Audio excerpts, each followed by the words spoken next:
नाशिक महानगरपालिकेच्या रस्ते दुरुस्तीच्या कामावर पुन्हा एकदा प्रश्नचिन्ह उपस्थित झाले आहे। मुंबई नाका परिसरात काल महापौर, उपमहापौर आणि वरिष्ठ अधिकाऱ्यांच्या उपस्थितीत बुजवण्यात आलेले खड्डे अवघ्या 24 तासात पुन्हा उघडे पडल्याने नागरिकांनी तीव्र संताप व्यक्त केला आहे।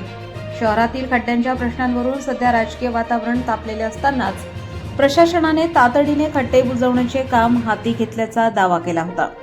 मात्र मुंबई नाका परिसरातील दुरुस्ती केलेले खड्डे दुसऱ्याच दिवशी पूर्ववत झाल्याने या कामाच्या गुणवत्तेवर गंभीर प्रश्न उपस्थित होत आहेत। गेल्या काही दिवसात खड्ड्यांमुळे अपघात होऊन नागरिकांचे जीव गेले आहेत। या पार्श्वभूमीवर करण्यात आलेली दुरुस्ती ही निकृष्ट दर्जाची असल्याचा आरोप नागरिकांकडून केला जात आहे।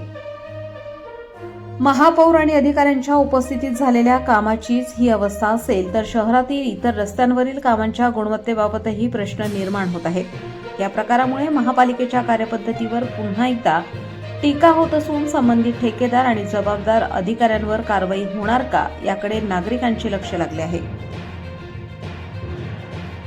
च्या आठवड्यापासून नाशिकमध्ये 5 बळी खड्ड्यांमुळे गेले। काल एक तरुण माणसाचा बळी परवा खड्ड्यामुळे गेलाय, ज्याचा परिवार उघडा पडलाय या खड्ड्यांमुळे। आणि ही जी माती टाकताय किंवा हे जे करताय याच्याने खड्डे मोठे होऊ राहिले, खड्डे बंद नाही होते। आणि काल जे त्यांनी केलं फोटो सेशन ते गेल्यानंतर 1 तासाच्या आत गाड्यांनी उघडून गेलं होतं। त्या खड्ड्याचं याचा कायमस्वरूपी काहीतरी पर्याय काढा।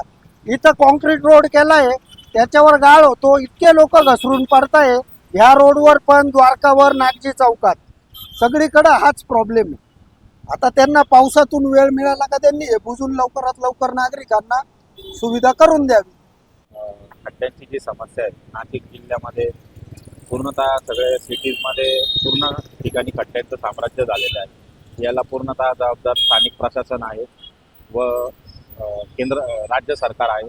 तर त्याच्यावरती लवकरात लवकर अंमलबजावणी व्हावी आणि जे 5 लोकांचा जो जीव गेला आहे त्याची नुकसान भरपाई त्यांना भेटावी ही शासनाकडे विनंती आहे। पण त्वरित खड्डे जे आहे, खड्ड्यांमुळे खूपशा ॲक्सिडेंट होत आहेत, त्यामुळे त्याच्यावरती लवकरात लवकर कारवाई व्हावी, कॉन्ट्रॅक्टरवर कारवाई व्हावी ही नाशिकच्या तमाम नागरिकांची इच्छा आहे। पण ते जे खड्डे जे बुजवत आहे ते तात्पुरत्या स्वरूपाचे खड्डे बुजवत आहे, जे कायमस्वरूपी बुजवावे ही विनंती सरकारला।